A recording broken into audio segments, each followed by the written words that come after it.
Bonjour professeur Michel, quelles sont les actualités thérapeutiques présentées au congrès de l'EHA dans les cytopénies auto-immunes et plus particulièrement dans le purpura thrombopénique immunologique? Pouvez-vous nous parler du ianalumab? Oui, en effet, bonjour. Cette année à l'EHA, trois actualités thérapeutiques dans le PTI.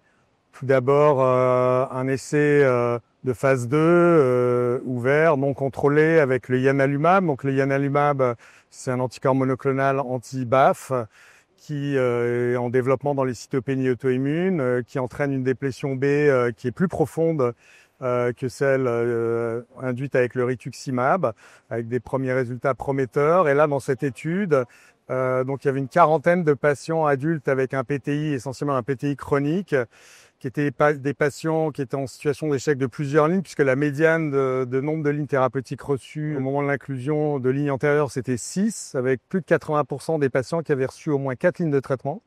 Donc vraiment des patients préalablement lourdement traités, avec comme d'habitude un taux de plaquettes non contrôlé, c'est-à-dire inférieur à 30 gigas à l'inclusion.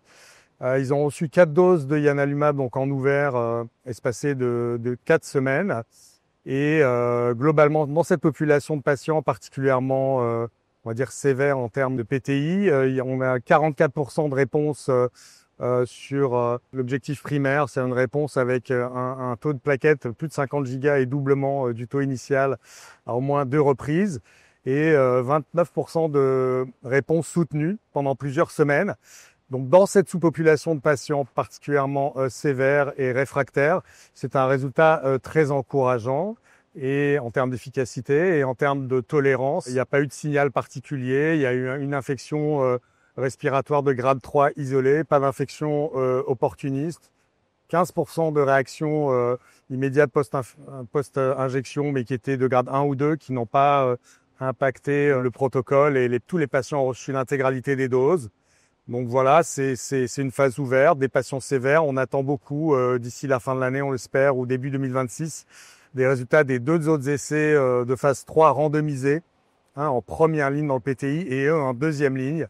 Donc l'avenir nous dira si ianalumab va prendre sa place effective dans le traitement du PTI et dans la déplétion lymphocytaire B. Pouvez-vous nous parler maintenant des traitements qui ciblent les plasmocytes? Oui, alors en effet, une des problématiques dans le PTI, c'est certains patients étaient connus comme étant non répondeurs au rituximab et sur la base de travaux de recherche translationnelle, notamment faits par notre groupe, par le professeur Maevas. On sait que dans cette maladie, il peut y avoir l'émergence de plasmocytes autoréactifs, producteurs d'anticorps antiplaquettes, qui sont des plasmocytes à longue durée de vie, qui peuvent être autonomisés et qui sont donc pas ciblés par la déplétion B. D'où l'idée, toujours en extrapolant les avancées thérapeutiques de l'hémato-oncologie, d'utiliser des molécules qui ciblent directement et spécifiquement le plasmocyte. Donc à l'EHA ont été présentés les résultats de l'essai DART, DART, qui est un essai de phase 2 ouvert, multicentrique, international, qui visait à évaluer l'efficacité et la sécurité du daratumumab dans le PTI de l'adulte. Donc il y avait 2 cohortes, au total il y avait 21 patients qui ont été inclus, une première cohorte de 10 patients qui a reçu 8 doses hebdomadaires de daratumumab en sous-cutané à une dose fixe de 1800 mg, et puis une deuxième cohorte, une fois qu'on s'était assuré de la tolérance, qui a reçu 10 injections donc hebdomadaires. Sur le plan de la tolérance, globalement plutôt rassurante, avec bien sûr une baisse significative, comme attendu, du taux de gamma-globuline chez tous les patients exposés au daratumumab, mais un tiers d'infections, mais qui étaient majoritairement des infections de grade 1 ou 2, des infections du tractus respiratoire supérieur. Il y a eu 2 événements de grade 3-4, avec une réaction post-injection immédiate, et un patient qui a fait un Covid assez sévère avec une insuffisance rénale aiguë. Mais voilà, pas de signaux vraiment inquiétants en termes de tolérance et en termes d'efficacité. Sur la réponse au-dessus de 50 gigas de plaquettes chez des patients qui là aussi avaient reçu en médiane 4 litres de traitement antérieur, donc qui étaient déjà assez lourdement pré-traités. On avait 48% de réponse, donc 10 sur 21, c'est-à-dire un taux de plaquettes supérieur à 50 gigas au moins 2 comptes à 24 heures d'intervalle. Et sur la réponse plus durable, on était aux alentours de 30% de réponses soutenues. Donc encore une fois, ce sont des résultats qui montrent que cibler les plasmocytes autoréactifs dans cette maladie, ça fait partie des options. Ce n'est pas non plus la révolution. On ne peut pas aller jusqu'à dire que les patients, l'ensemble des patients qui ne répondent pas à une déplétion B vont tous répondre à un ciblage des plasmocytes. La réalité est toujours un peu plus complexe. Il y a aussi l'interaction des T cytotoxiques dans le PTI. Il y a une physiopathologie assez hétérogène.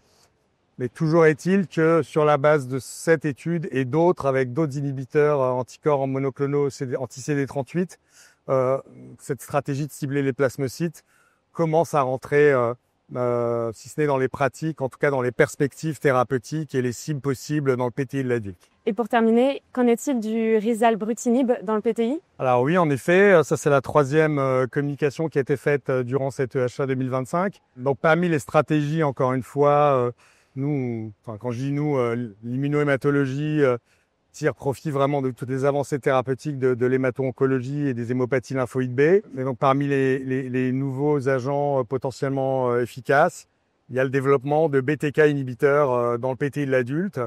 Et là, il s'agissait de résultats d'une phase d'extension en ouvert avec le rilzabrutinib, qui est un inhibiteur réversible de BTK, qui a l'avantage, contrairement à l'ibrutinib, de ne pas impacter la fonction plaquettaire, donc ne pas entraîner un surrisque d'hémorragie.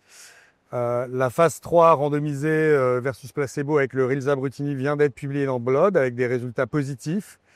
Et là, ils ont rapporté donc lors de l'EHA les données sur la durée d'efficacité et de tolérance de l'étude d'extension dans laquelle 69 patients ont été inclus, issus des phases 2 et 3 précédentes, y compris des patients qui avaient été dans les bras placebo et qui sont passés ensuite en phase d'extension. Les caractéristiques démographiques des patients étaient classiques, un âge autour de la 50-55 ans, une discrète prédominance féminine, 4 lignes de traitement en médiane reçues antérieurement avec environ 2/3 des patients qui, au moment de l'entrée dans la phase d'extension avec le rilzabrutinib, qui est un BTK inhibiteur qui se prescrit comme les autres par voie orale, à la dose de 400 mg 2 fois par jour. Plus de 2/3 de ces patients avaient un traitement concomitant par corticoïdes et ou agoniste du récepteur à la thrombopoïétine. Globalement, avec une durée de suivi importante, 55% des patients atteignent et maintiennent une réponse complète, c'est-à-dire un taux de réponse supérieur à 100 gigas par litre. Et la majorité des patients qui avaient un traitement concomitant lors du début de la phase d'extension ont pu soit arrêter complètement ce traitement concomitant, soit diminuer significativement les doses. Et en termes de tolérance, il n'y a pas eu d'infection sévère de grade 4, il n'y a pas eu d'infection opportuniste, aucun décès, pas d'impact significatif en termes de taux de gamma-globuline, quelques effets secondaires digestifs et assez discrets, et quelques cas d'infection non sévères. Donc voilà, avec le ianalumab d'une part ciblant les lymphocytes B, l'inhibition du BTK qui agit par des mécanismes à la fois sur le B, mais également sur la phagocytose des plaquettes opsonisées par des auto-anticorps. On voit que l'arsenal thérapeutique du PTI de l'adulte est en train de s'enrichir et il va falloir que chacun de ces médicaments trouve leur bonne place et qu'on arrive à faire un peu de la médecine personnalisée dans le PTI en 2e ou 3e ligne, chose que pour l'instant, on a encore du mal à faire. Merci de votre attention.